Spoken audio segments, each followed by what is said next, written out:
Welcome to Leadership Under the Microscope, a production of JR Global. Our current series is Leading in Crisis and focuses on how leaders react to and perform in time of turmoil. The emphasis today is on the arts and education sector. Here is your host, J.R. Klein. The COVID pandemic has caused abrupt and profound changes around the world. It has affected every sector of the economy. The World Bank calls it the worst shock to educational systems in decades. It's not only the closures and their economics that were interrupted. Disruption over the past year has already driven substantial losses and inequities in learning. Efforts to provide remote instruction are laudable, but it has been a poor substitute for in-person instruction. Around the world, schools play a critical role in the delivery of health services, nutritious meals, protection, social support. School closures have jeopardized children's overall well-being and development, not just their learning. The pandemic's threat to education are unprecedented in their nature and in their magnitude. In education, as in any organization or business, leaders establish the culture. It's not just the creation of rules and regulations or how they interact with students or staff. Their character provide models for the community and set the tone. Dr. Graham Ranger is an experienced leader of international school systems with extensive experience in the public sector, nationally and regionally, private and non-profit education systems internationally. He has expertise in school leadership development, teacher development, international education, school improvement, and system change. Dr. Ranger is an excellent communicator with intercultural sensitivities in school systems around the world. He has had extensive involvement in Southeast and Central Asia, India, and Africa. His career has focused on education as a means of developing ethical local leadership in students and positioning education as a catalyst for social improvement. He received his Doctor of Education from Durham University. Dr. Ranger, I'm very encouraged and excited about having you on our program today as we look at how leaders in the world of art and education are dealing with crisis. It's good to have you here. Thank you so much, Joe. It's a pleasure to be here. So, I hope I can help in any way. Well, I'm very interested to hear how you think on these things, and let's start by just introducing you a little bit. Tell us a little bit about what your current position is at Aga Kahn Academies and kind of your story, how you got there. Yeah, of course. Thank you very much. Well, I'm from England. As you may gather from the accent, I spent the first part of my career in schools, 11 to 18-year-old schools in terms of students. Worked first as a teacher, geographer, geologist, and then through teacher training at University of Oxford, where I was a tutor, and then went into public school administration, policy development on a regional level, overseeing about 600 schools, and then into national policy. And while I was there, I first had the opportunity to work internationally, went to Cameroon in West Africa on rainforest education, leadership development of school heads, then to cut it short, Hong Kong, India, the Netherlands, and now France. And my role is with the Aga Kahn Academies, based in France. But the academies are an integrated learning community of schools, K-12 schools, who work to identify bright young talent in developing world locations, which is where our schools are, and to nurture and educate them on an IB, an international baccalaureate education. And our mission is to improve the quality of life in the societies in which we serve and which we're located, and to develop ethical young leaders of tomorrow for those societies. So my role is to oversee the Academy's development and make it as good as it possibly can be to serve those that that we're here to help benefit and grow from that kind of schooling education. And I've been with the Academies for just over 4 years. And so how many academies are there? There are 4, and they are in Kenya. I'm in chronological order here. Kenya, in Mombasa, in India, in Hyderabad, in Maputo, in Mozambique, and in Dhaka, in Bangladesh. So there will be eventually 18 in 14 countries. And where we can't build an academy yet, for example, Afghanistan, Syria, where land is designated for an academy, we bring some of the brightest young school-age students to our other academies so that they can benefit from the kind of education we're offering.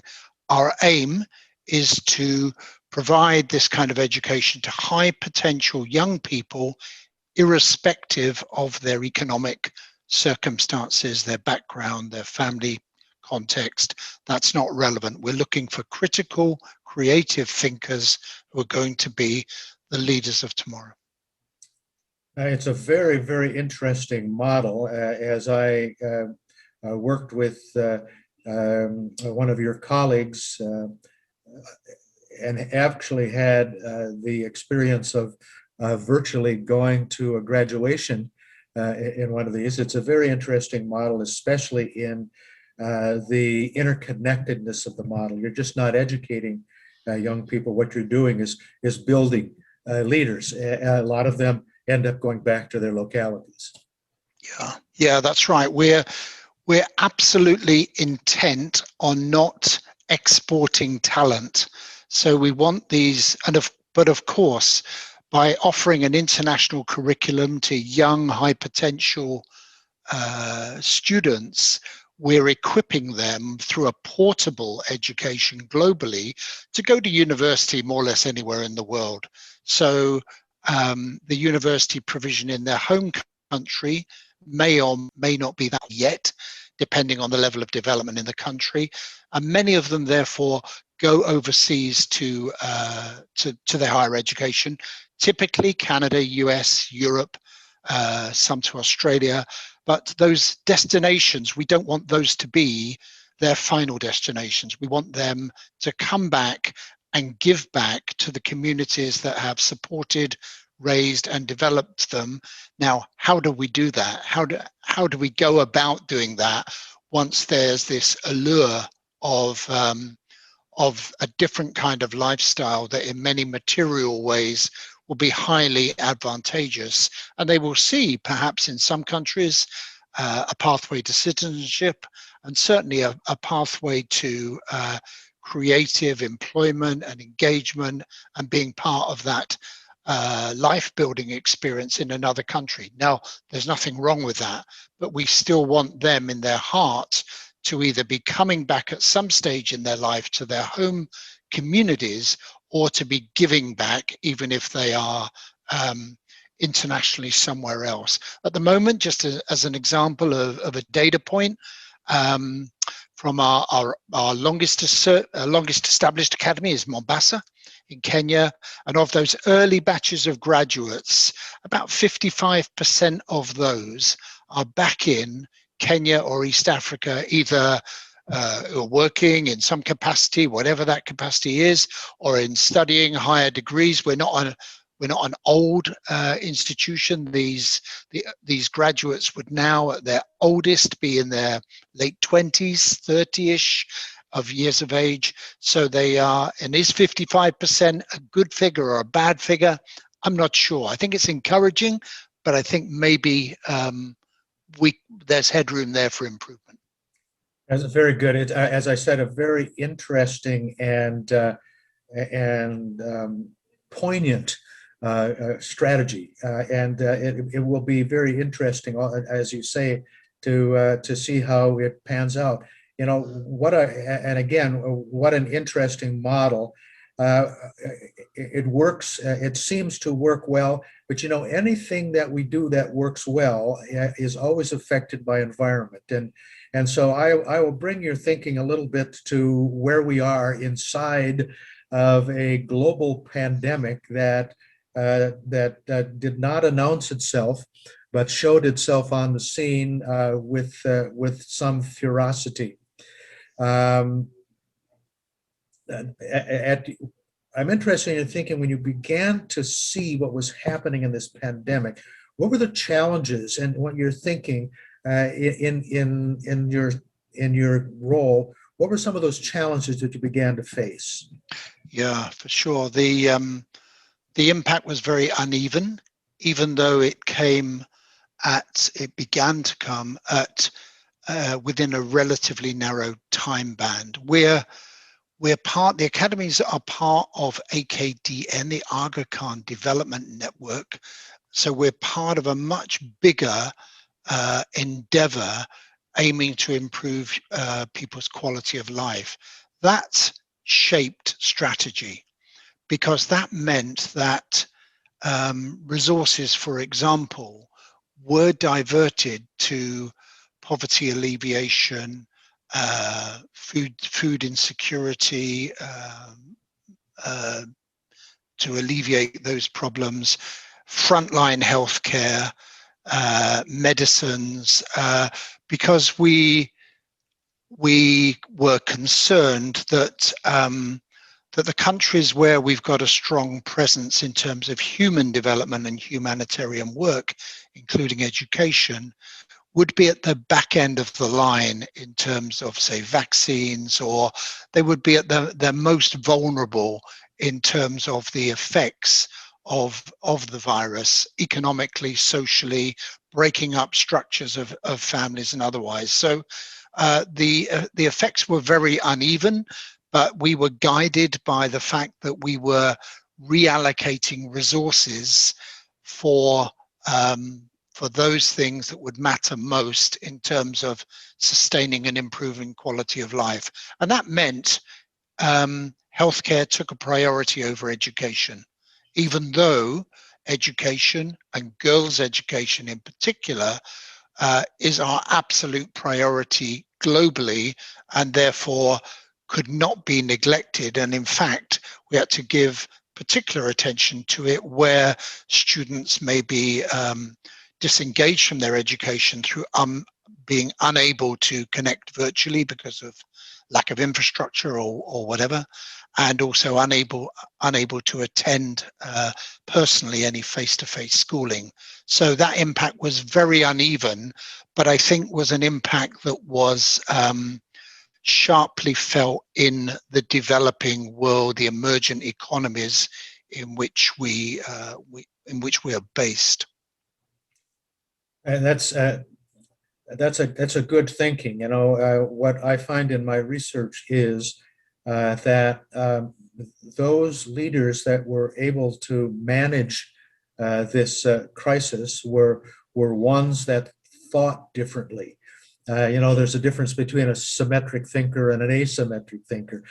These leaders looked at the resources that they had and all the choices that they had, and just didn't try one thing. They tried things until they worked. So this was kind of what you saw, what your thinking was, your strategy. Yeah. So talk a little bit here about how you put the process together. For sure. I think we put the process together by making sure we were very aligned with those leading in the field. So in a development network, it's completely inappropriate in a crisis or not in a crisis to be sitting somewhere outside of it in a more developed environment, making decisions that are inappropriate for the realities of the challenges being faced in the field. So I think where we were able to take advantage of our previous work was building very strong, close, trustworthy relationships with those working in the field. Now, I'm a schools person, so in my field, those leading the schools are key people, and setting up regular meetings with them that that were not a substitute, but in many ways were better than site visits that would take place ordinarily in the field, was absolutely crucial. So we set up weekly meetings with them. In terms of our business model, 50% of our students are on some form of financial aid or financial assistance, and we use 30% of our gross revenue to fund that financial aid. So if you will, those who can afford to pay for the school's education help to subsidize those who can't, who are resource disadvantaged. In these kind of times, we were cut off from some of those key revenue streams that help sustain the model. So I think the relationship, and also the values that underpinned us and those leaders in the field, are common values. So therefore, we decided early on that one of the principles we wanted to be driven by was this: anyone who was, any child, any family who was already in our education system in one of the Aga Kahn Academies, we would want them to be in the system after the crisis was over, irrespective of their economic circumstances after the crisis was over. So if they choose not to be there, that's fine, okay, but nobody should have been disadvantaged from their schooling by the economic context of COVID. Now, to keep that at the fore, meant still does mean very frequent meetings with leadership in the field in order to be in touch with families' needs and giving them the license to know they can apply that principle in their local leadership context, and they will have their back covered if there are downstream negative consequences, financial or otherwise, to the decisions they're making. So I think trusting and keeping that relationship with local leadership was really important from the beginning. I would say the second strategy was to get into scenario planning very early with the leadership, because our aim, of course, first and foremost, is in running a school to provide quality education for the children we're serving and their families, but also to still be there to provide that quality of education after the crisis is over.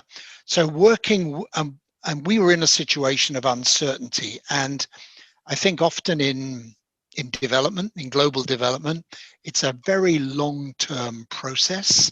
One has to be very patient to see change in development in some contexts, but also one has to be very in tune with context.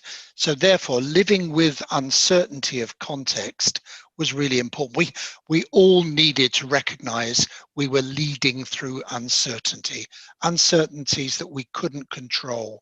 And when the vaccine came as the potential rescuer of many societies and many countries, we knew that those environments where we were working would probably be at the back end of the line. And so we were going to have a longer period of uncertainty in which to lead than perhaps many other more developed contexts. And so that's the way it proved to be. So we did all this scenario planning about what if the school had to shut tomorrow? What if the government say no face-to-face education?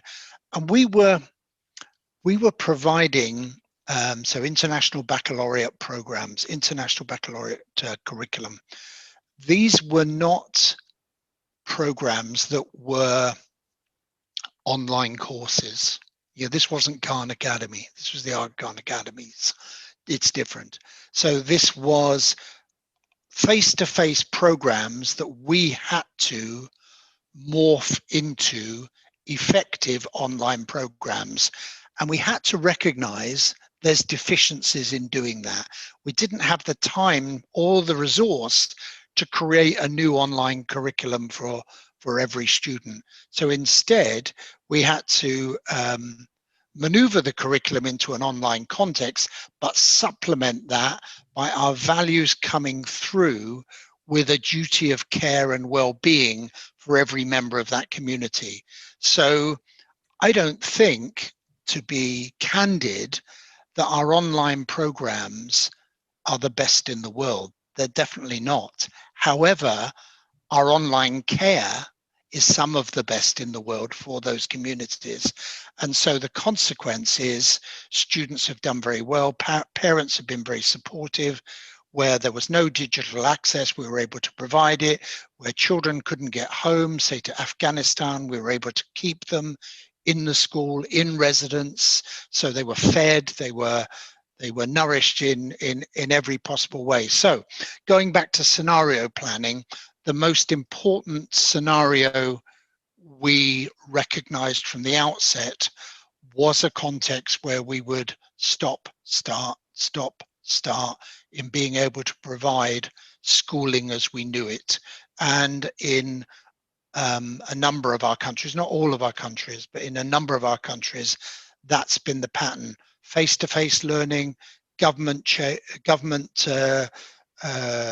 decision based on the data of the infection rates, leading to a close down of the education school system, and then later a reopening and then a closing again.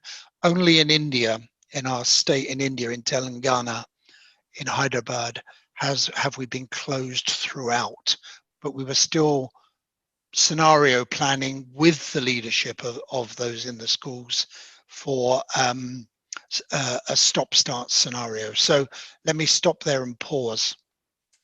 Very interesting.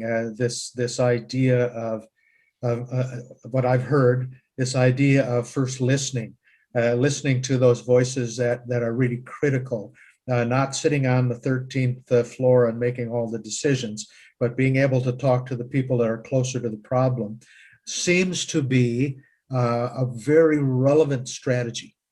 Most of the leaders who are coming out of this with I'm going to call them successful leaders coming out of this. That did that sensitivity, that communication, not then with just those local voices, but with students, with faculty, with all those that are sort of connected inside the plan. The other thing, that the idea that you acted immediately, you didn't wait to see. In this particular scenario, waiting to see ended up almost being a death knell, because by the time you planned on what you were going to do, everything had changed, and you had to start all over again. And then the last piece that I hear that I really appreciate is your willingness to be flexible. You looked at the resources that you had, and you tried to make them fit. I have a good friend who taught finance at Oxford, and he used to tell us that there's no such thing as a perfect strategy. There are just a bunch of strategies that are good enough. And that's what I hear inside of you. You were able to be flexible enough to change. I'm interested in, you just touch a little bit on sort of those geographical challenges that you had. I'm interested in your thinking on what were some of those? What were some of those challenges because of the difference in geographies? Yeah, I think, thank you. The challenges to do with the geographies were uncertainty in government decisions in different environments, and government decisions that weren't necessarily underpinned by data, by scientific data. Now we've seen that elsewhere, we've seen it in our own environments, political agendas, but humans mistrusting the government. So if vaccines were going to become available, people didn't believe they were real. And I'm talking about our staff as well as our parent community. Not trusting that, not trusting testing, because there was no track record of being able to trust the authorities. You know, a very sad situation, which is why we're there. That's why we're in this business in these localities, trying to develop this kind of ethical leader, not just a strong leader, but a strong ethical leader. I think the other aspects of the geographies that were different were parent communities are very different, and the one of the things that we faced early on were parents beginning in some localities to be very concerned economically for their own businesses and their own work, of course, understandable, but therefore not wanting to pay a contribution at all, or an insignificant contribution to their child's education, and beginning to resent that other students, as part of our model, who don't have any means are being subsidized. So that goodness in the heart that doesn't question those things for oneself in the good times, they begin to come to the sharp end of the decision-making process. So what I did was, in Kenya, for example, there were communities of parents, groups of parents, all really, really supportive of the schooling. One group in the capital city in Nairobi, that's about say a 2-hour flight from where we are. One group in Tanzania, one group in Uganda, in surrounding countries in East Africa.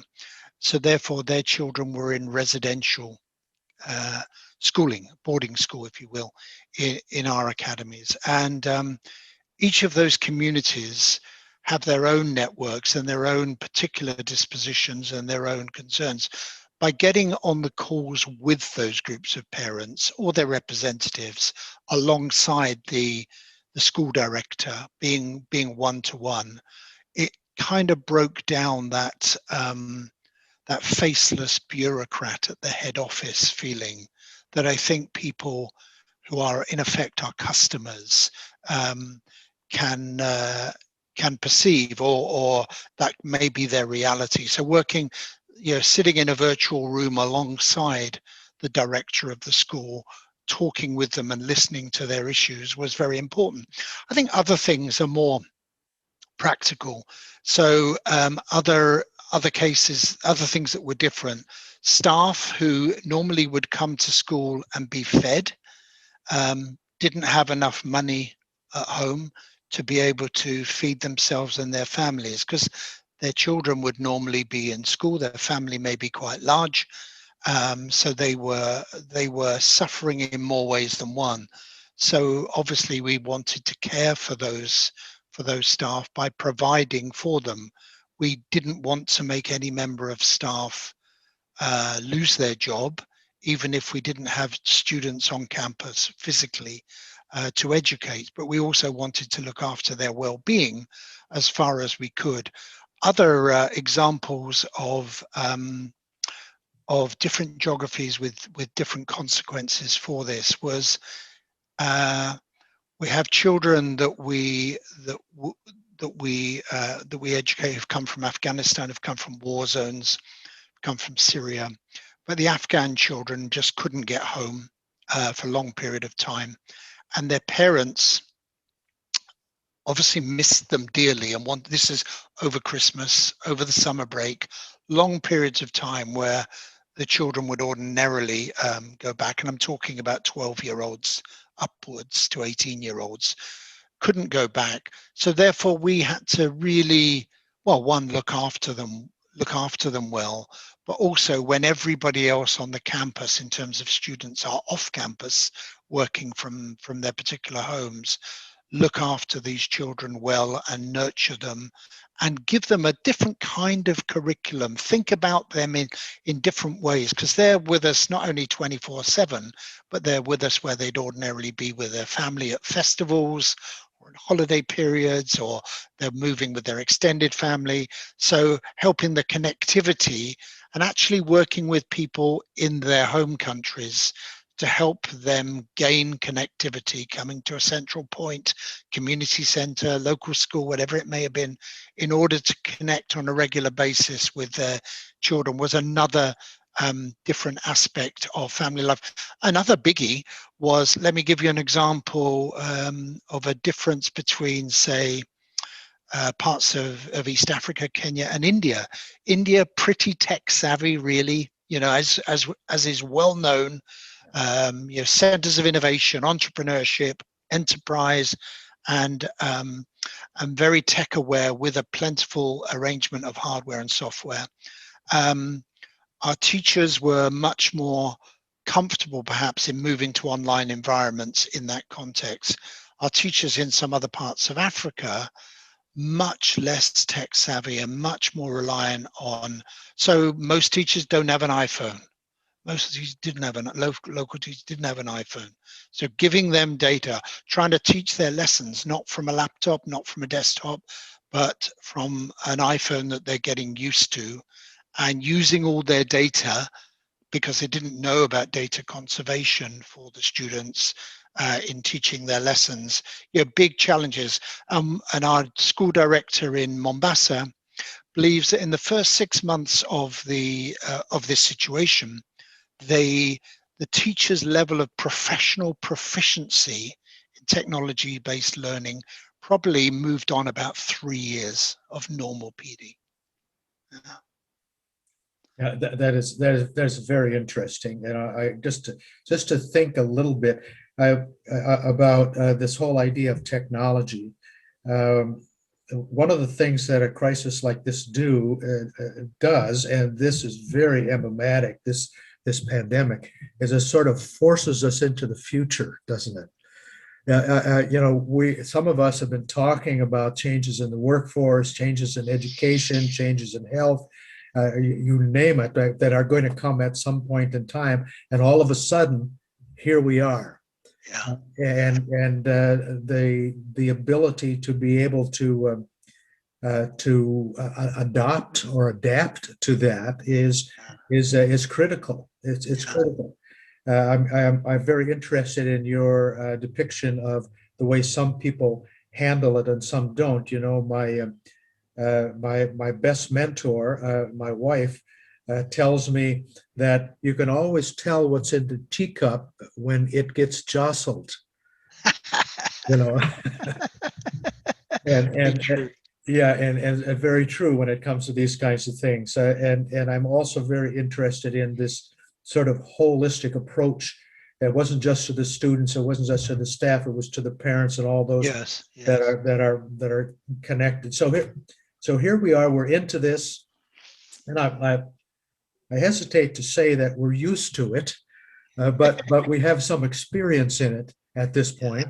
And now we have beginning to dawn on the horizon the presence of vaccines, and in most people, with notable exceptions, or most countries, we're beginning to see sort of a corner, or we think we're seeing a corner anyway, and things are beginning to get a little bit different. What are your thoughts on how this crisis, just the crisis itself, is going to affect you? You're talking about the sort of the new things that you're forced into. How do you think that's going to affect you going forward? Yeah, I think one thing I think is we have redefined, the crisis has redefined the role of parents as educators. So the younger the child, the more the redefinition of many parents across cultures and across levels of development.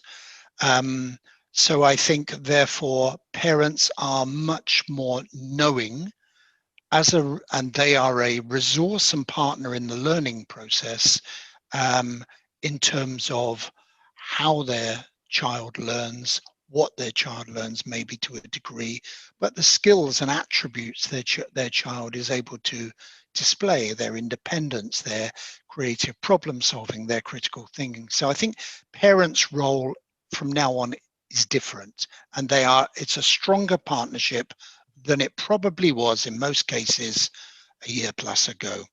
I think for teachers, many teachers in developing world context have, I think this is a curious one.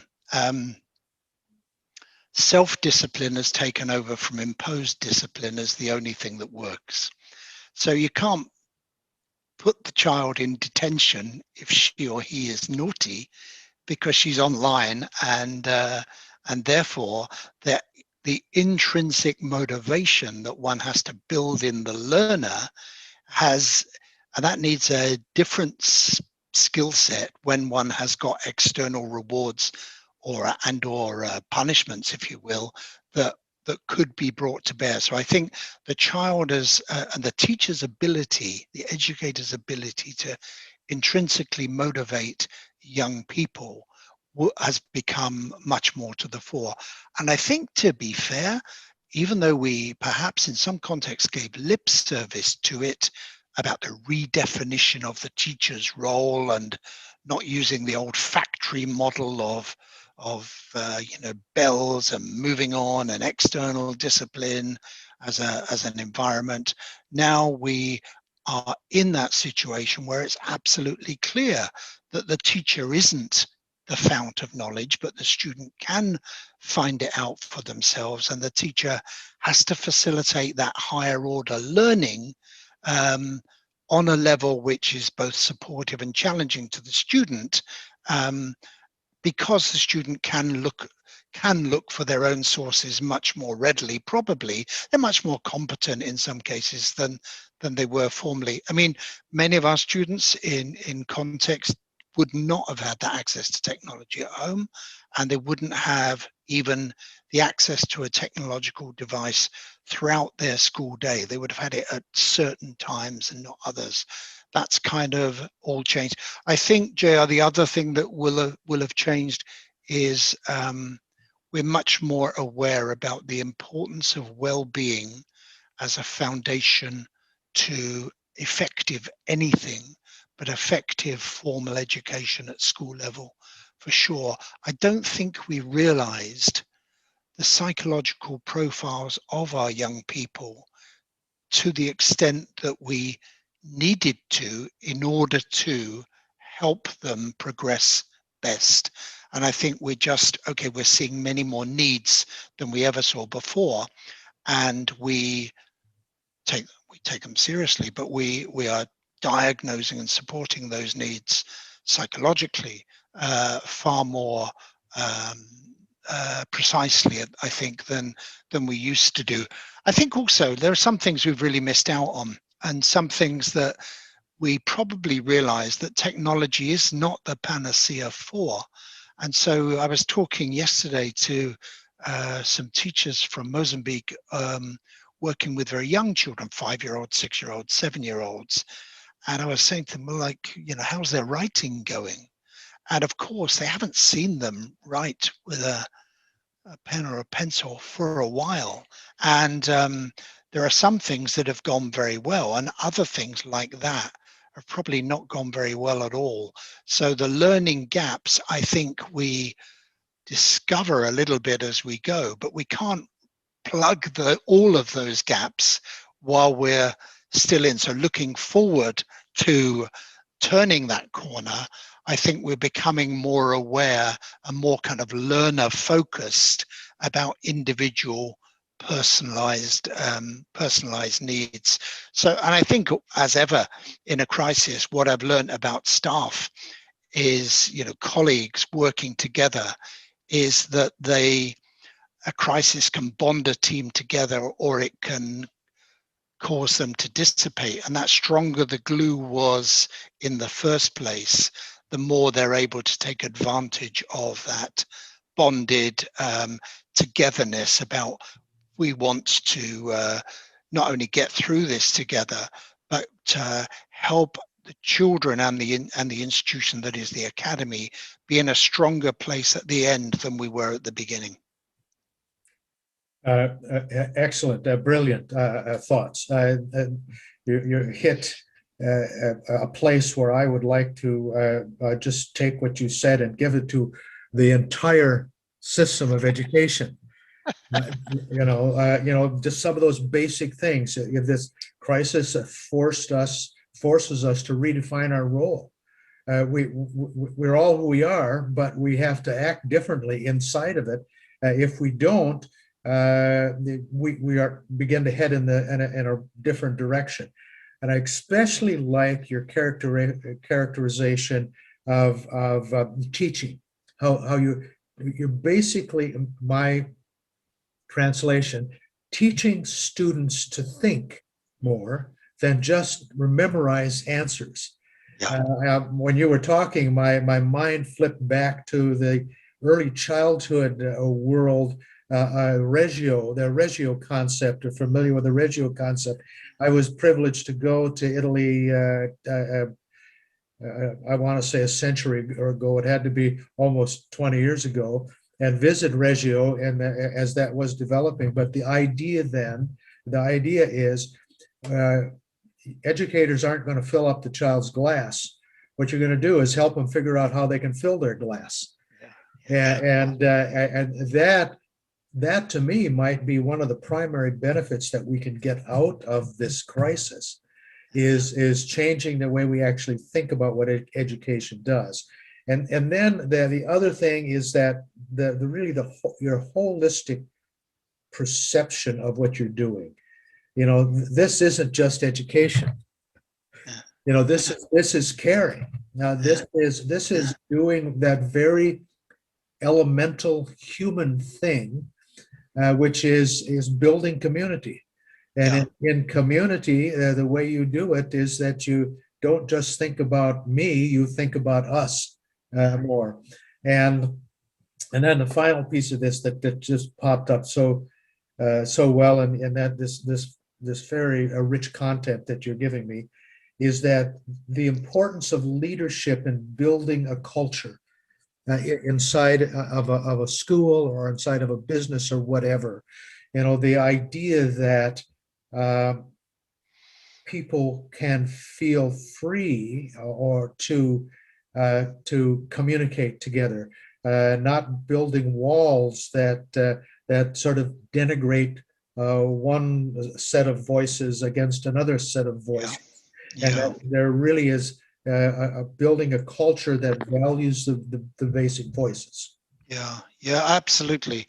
And the one thing I was very struck yesterday, I was speaking to the school director in India, and we'd had a couple of days of meetings, like a self-evaluation meeting of progress over the past 6 months or so with a team. And I kind of concluded it by saying, what is it that we can do most to support you in this context now?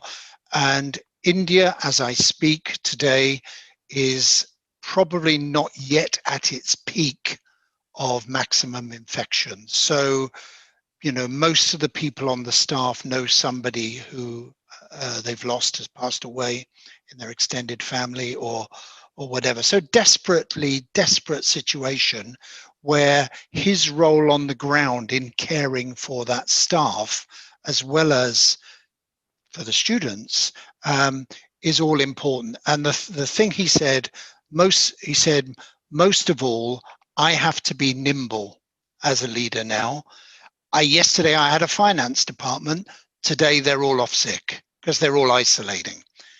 Yesterday I had an HR director. He's now in hospital. So I need you to be as responsive as you are anytime I message, call, or email. If I know you're there, despite a time difference, and I can get a quick support decision, or how about this, how about that, is the best support service to a leader I as a leader can give him. Absolutely. It just speaks to that change in roles. It's a change in how you think about what you do. Here you're the director of academics, but you're actually technical support on the ground for some of the leaders inside of the system. And that's really what you have to do.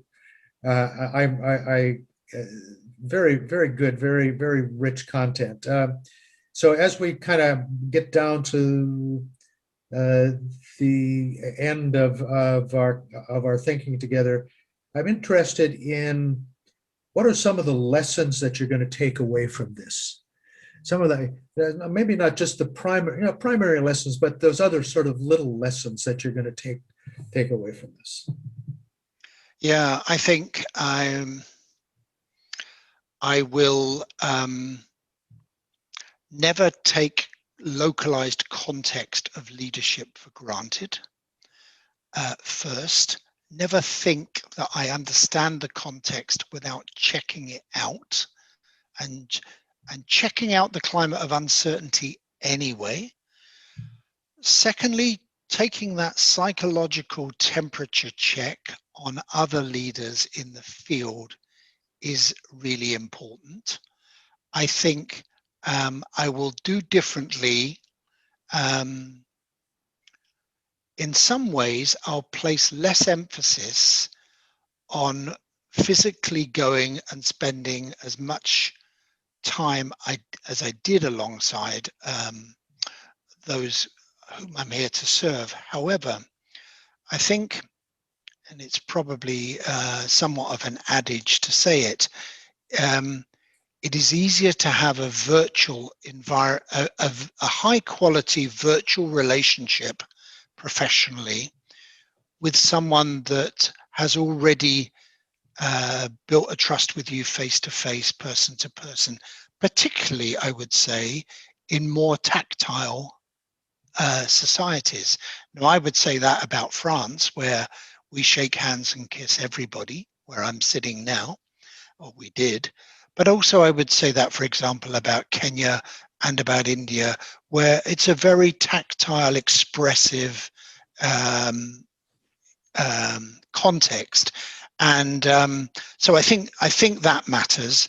I think also in my role, I will think differently about what makes an effective teacher and what makes an effective leader.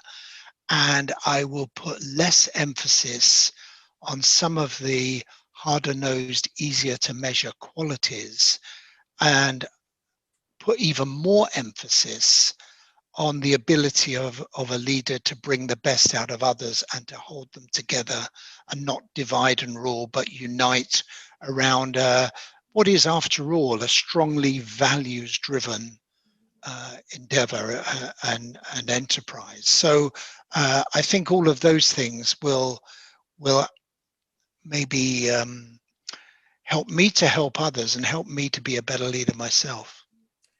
It's interesting how crisis actually clarifies and defines, doesn't it?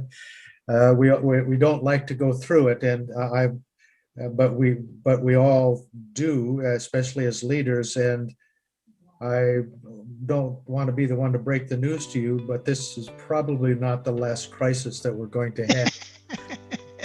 But I think your points about the touch points, changing how we think about the way we touch, and it's not just students, but it's staff, it's parents, it's everybody, and the idea that someone is always watching, yeah, and we're always builders of trust.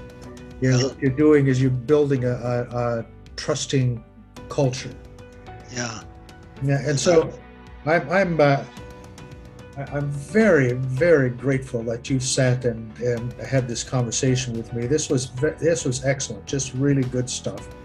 And you have, if you were given the opportunity to sit in front of a whole room full or many rooms full of young leaders, Do you have something that you would say to them that will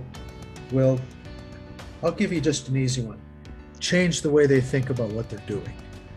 I think young people have to find early on the right moral compass. They have to know where the North Star is that they're following, even if we stray from it at times, but to know what the values are that are important to them, their families, their community, that help shape decision making and life choices, so that in a crisis they fall back on the right default position, not one that might cause them damage later on. Very good. You know, the idea of thinking before you act is one of those I think essential elements inside of just exactly what you're saying. So, Dr. Ranger, I thank you very deeply for the way you were thinking and the way that you're working within your environment. I am very impressed with the way that the model works, and after a conversation with you, I can see why it does. You're too kind, JR. Thank you so much, and I really appreciate you taking the time to speak to me. So many thanks to you. Any time. Thank you for listening. If you would like more information on leadership in a changing world, look for J.R. Klein's Oxford University Press published books on global business wherever books are sold. J.R. Klein is available for conversations about socially responsible business and inclusive capitalism. If you are interested in contacting us, call JR Global on 01 614 526 9118.